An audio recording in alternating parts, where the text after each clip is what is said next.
Titans football lives here.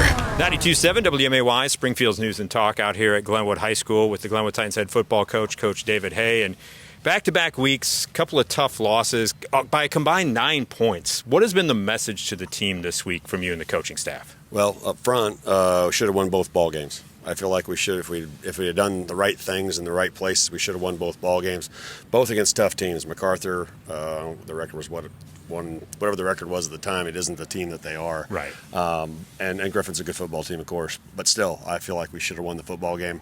Felt like in both cases we need to come out better and play better from the beginning, and then we would have got rolling, and that didn't happen. In the second half of the Griffin game, I think you started to see really maybe a third of the way through the second half, the kind of team I think we can be, and we spent the week trying to work on doing that. I was going to say, how can you get that consistency? Because you talk about offensively in that second half, a sustained 6-minute drive, then you show a quick score, less than 30-second drive. How do you get consistency out of that unit? They're working on it. I mean, you got a lot of change there. We got a lot of guys playing right there, and they got to play together and on the same page all the time and play for each other, just like everybody does in any football team. So we're continuing to work. I don't think anybody's questioning that. We'll be ready to go Friday night. Somebody who stood out to me is Mason Newman. Talk about 6'7" receiver and kind of the matchup nightmare he can pose to opposing defenses. Yeah, he made a big play there in the fourth quarter, and we need him to do that. And he's got the capability. We've known it for a long time. Just kind of waiting for it to happen. And sometimes, the high school kid, we're dealing with high school boys here. Hopefully that light will come on. And we're looking for a lot of those guys on both sides of the ball, really. The younger ones, or at least less experienced like him. Get that light on and do your job and have that confidence to do it. And so we're hoping we continue to grow here this week. Other side of the ball, one guy who definitely has a light come on, Jack Detro. Still hard to believe that kid just started playing football last year. When you have an athlete like him in the defensive backfield, that allow you to maybe do some different things you wouldn't be able to do coverage-wise to confuse people? Well, I think in game planning, you can put a guy out in a certain spot where they want to attack, and it might convince an offense to do otherwise. It's the 12th game of his life,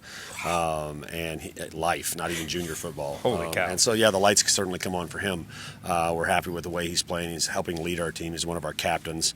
And that's really been as big as anything, is just a confidence boost that, when you play your 12th football game, you're starting to really get comfortable ever playing the game. And so he just seems to get more and more comfortable each week. Homecoming this week, what does that particular game mean to you, Coach, but even more so the community?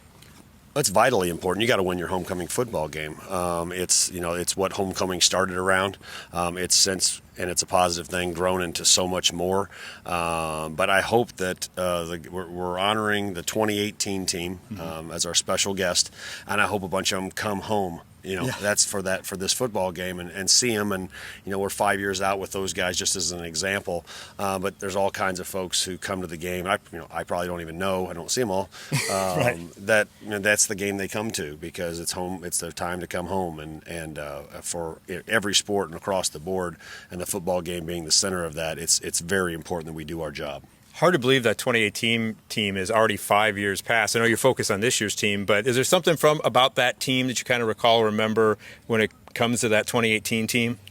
Well, they were confident, and they were very determined, and they held each other accountable, which is a big part of any high school football team. You had to do your job, and you didn't do your job, someone's going to tell you about it. It wouldn't necessarily be a coach, they did a lot of great things for the program.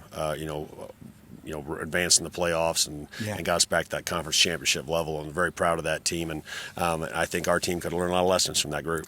You got Normal U High for the homecoming game, a team that comes in 5-1. What have you seen from them on tape? They're a team, past couple of years 3-6, but have taken a step this year. Yeah, really growing as a program. Coach has done a great job over there. Their numbers are way up. That's always a good thing. It does great things for their program. And they got some weapons. They can play. They can really play their physical on defense. They fly around the football field for sure. They got some kids who are really aggressive in their playmaking. Quarterback's a really good quarterback, keeps his head up and makes time in the pocket. So we're going to have to really pursue and be aggressive in the secondary all the way through the play. Coach, I always appreciate the time. I know it's a busy week for you. Best of luck Friday night against Normal U High. Look forward to calling the action. Thanks, Mike. Appreciate it. Your home for Glenwood Titans football is 92.7 WMAY. Presented by Illinois Paving. Driveway problems? Not a problem. Call Cousin Bill. ILPaving.com.